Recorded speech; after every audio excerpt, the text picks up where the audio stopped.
अवांजी समातुन ताईं radio voice of Sindh London. असीं अवां सां मुखातिब आहियूं radio voice of Sindh London तां। जीअं तव्हीं ॼाणो था त असीं radio voice of Sindh London तां अवां जी ख़िदमत में उहे प्रोग्राम पेश कंदा आहियूं जिन में सचाई जा सॾ हूंदा आहिनि, जिन में तारीख़ जा अमल वर्क हूंदा आहिनि। असीं गुलाबनि जहिड़ा गीत पेश कंदा आहियूं, जग जहान जो ख़बरूं अव्हां खे ॿुधाईंदा आहियूं ऐं असीं मज़लूम माण्हुनि जो आवाज़ बणिजंदा आहियूं। हीउ वाहिद radio voice of Sindh London आहे जेको अव्हां ताईं सियासी, समाजी ऐं अदबी तक़रीबनि जी मुकमिल रिपोर्ट जीअं जो तीअं पेश करे थो। Radio voice of Sindh London खे असीं नॉन प्रोफेशनल बुनियादनि ते कुझु बाशऊर दोस्तनि जे माली सहकार सां हलाए रहिया आहियूं। असीं चाहियूं था त हीउ इदारो अञा बि वधीक पाण भरो थिए, जंहिं लाइ असांखे अव्हां जे माली सहकार जी ज़रूरत आहे। अचो हिन सफ़र में असां सां हमक़दम बणिजो। असांजे यूट्यूब चैनल खे ज़रूरु सब्सक्राइब करियो। उन सां गॾोगॾु पंहिंजे मोबाइल फ़ोन जे प्ले स्टोर में वञी सर्च करियो radio voice of Sindh London. Radio जी ऐप डाउनलोड करियो ऐं ॿुधंदा रहो radio voice of Sindh London. Sindh जे सियासी सफ़र ते जॾहिं बि नज़र डोड़ायूं था त कॉम्प्रस अॻवाननि में अब्दुल वाहिद आरिसर उहो नामियारो कॉम्प्रस अॻवान ऐं लेखक आहे जंहिंजूं लिखणियूं अॼु बि न सिर्फ़ु उत्साह जी अलामत बणियल आहिनि, पर उहे माण्हू जे मन खे मोहण जी सघ बि रखनि थियूं। अब्दुल वाहिद आरिसर जी चूंड लिखणी असीं अव्हां जे समातनि जी नज़र करियूं था, जेका पेश करे रहियो आहे जदीद सिंधी साफ़ जो बानी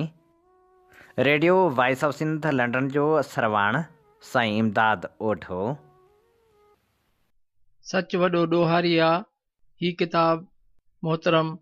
अब्दुल वाहिद आरिसर जो आहे, जंहिं मां हिकु बाब अव्हां जी ख़िदमत में पेश करे रहिया आहियूं। आज़ादीअ लाइ सिंधियुनि जी ॿी जदोजहद।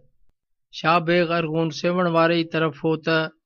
सिंध जे तख़्त ऐं ताज जे पुराणे दावेदार जाम सलाउद्दीन खे,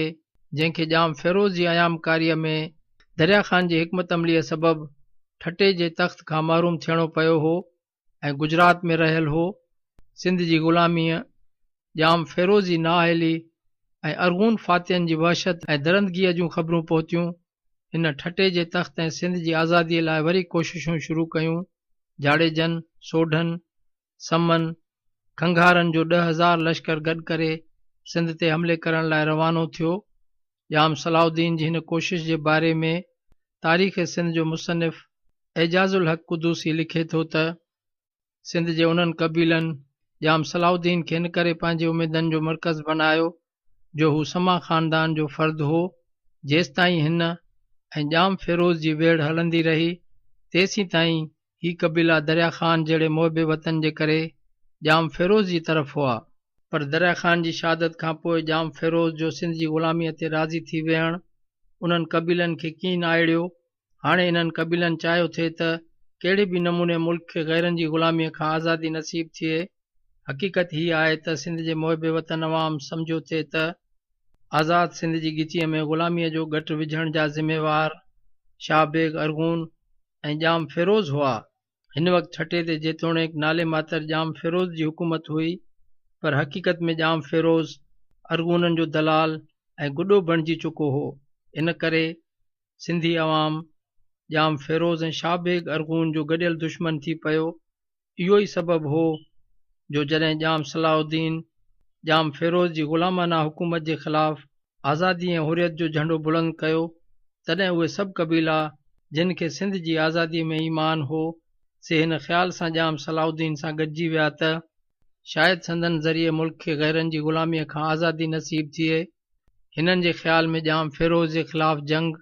हक़ीक़त में अरगून तसलुत ऐं ग़लबे ख़िलाफ़ आज़ादी ऐं इस्तक़लाल जी जंग हुई। ऐं जॾहिं जाम फ़िरोज़ खे शिकस्त ॾियण खां पोइ जाम सलाउद्दीन जी हुकूमत क़ाइमु थी त इहा हिकु आज़ाद, ख़ुदमुख़्तियार ऐं सिंधियुनि जी पंहिंजी पाइदार हुकूमत लाइ पीड़ वारो पत्थर साबित थींदी। जाम सलाउद्दीन जे इन ई तयारी खे ॾिसी जाम फ़िरोज़ पंहिंजे आकाउनि सां सलाह मशवरा कया।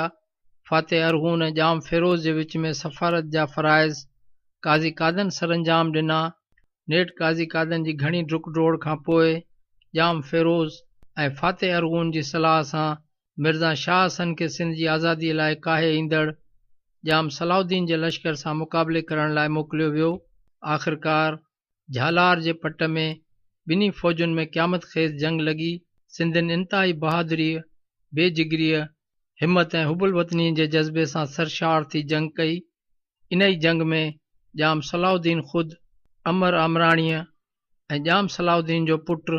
हैबत ख़ान जेको सुल्तान मुज़फ़र गुजरातीअ जो नाठी हो, टेई शहीद थी विया। वक़्ती तरह सिंधियुनि खे शिकस्त आई। घणो सिंधी लश्कर मैदान जंग में कमु आयो। बाक़ी थोरो रहियल सिंधी लश्कर कच्छ ऐं गुजरात ॾांहुं कंहिं नई जंग जी तयारी लाइ रवानो थी वियो। सच वॾो ॾोहारी आहे। साईं अब्दुल वाहिद आरीसर जी किताब जो हिकु बाब अवां जी ॼाण लाइ radio voice of Sindh London पारां पेश कयो वियो। अवां जी समातुनि ताईं रेडियो नाम्यारे शाइर डॉक्टर ख़ादिम मकी जी ख़ूबसूरत शाइरी अवां जे समातनि जी नज़र करियूं था, जेका पिणु असां चूंड कई आहे अवां लाइ radio voice of Sindh London जी लाइब्रेरी मंझां। साथियों, 64 अर्ज़ आहे हिकिड़ो ही मुर्दार सरदार ज़रदार गॾु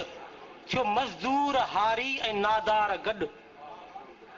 जलादन जी तलवार सां ॿिटो आहे सदिन खां ई फतवा ऐं दस्तार गॾु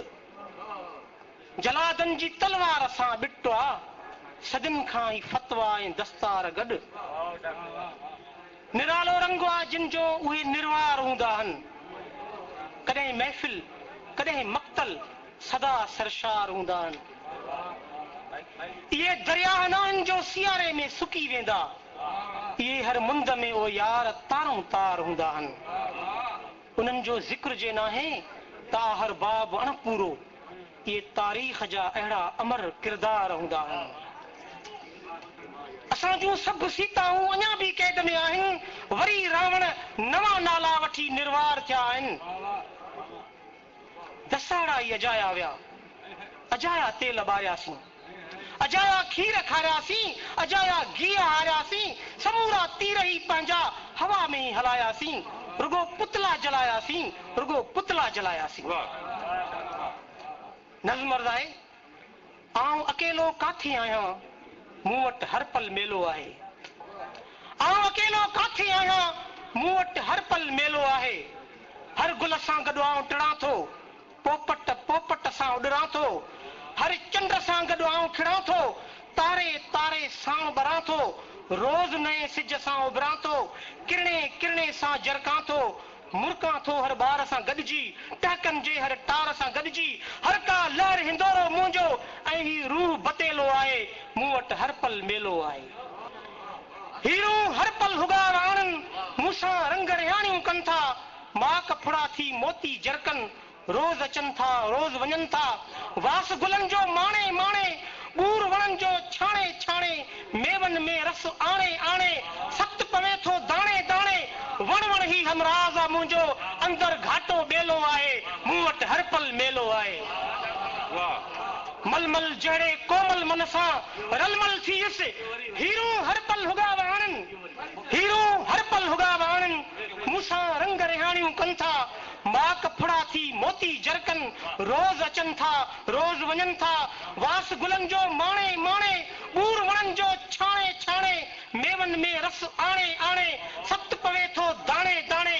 वण वण ही हमराज़ आहे मुंहिंजो अंदर घाटो ॿेलो आहे मूं वटि हर पल मेलो आहे